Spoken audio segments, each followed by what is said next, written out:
केंद्रीय शिक्षण मंत्री धर्मेंद्र प्रधान यांचा राजीनामा हा देशभरातील विद्यार्थी आंदोलनाचा ऐतिहासिक विजय आहे। विद्यार्थ्यांनी सातत्याने रस्त्यावर उतरून पोलिसांच्या दडपशाहीला न जुमानता आणि प्रचंड संघर्ष करत सरकारला आपल्या मागण्यांची दखल घेण्यास भाग पाडले आहे। त्यामुळे हा विजय कोणत्याही एका संघटनेचा किंवा व्यक्तीचा नसून देशातील संघर्षशील विद्यार्थी शक्तीचा विजय आहे, अशी आक्रमक प्रतिक्रिया DYFI केंद्रीय समिती सदस्य ॲडव्होकेट अनिल वासम यांनी व्यक्त केली।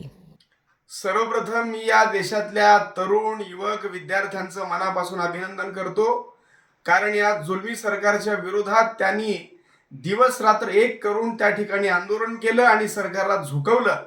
या सरकारला या तरुणाच्या शक्तीपुढे आपल्याला झुकावं लागलं, कारण या देशातल्या शिक्षण व्यवस्थेमध्ये बदल करायचा आहे। या देशातली शिक्षण व्यवस्थेमध्ये पारदर्शकता आणायची आहे, विद्यार्थ्यांना न्याय मिळवून द्यायचा आहे आणि युवकांना रोजगार द्यायचा आहे। ही लढाई होती, म्हणून लाठ्या काठ्या अश्रुधूर वेळ प्रसंगी 21 विद्यार्थ्यांनी आपला जीव गमावला। या सगळ्या शहीदांचं त्यांचं जे बलिदान आहे ते व्यर्थ होऊ न देता या सरकार पुढे आम्ही पुन्हा एकदा निधड्या छातीनं आम्ही हे सांगतोय, जोपर्यंत या देशामध्ये सरकारच्या शैक्षणिक व्यवस्थेमध्ये पारदर्शकता येत नाही तोपर्यंत आमची लढाई चालूच राहणार आहे। आज धर्मेंद्र प्रधान यांनी राजीनामा दिला, हा सगळ्या विद्यार्थ्यांचा आणि या देशातल्या युवकांचा हा विजय आहे असं मला वाटतं।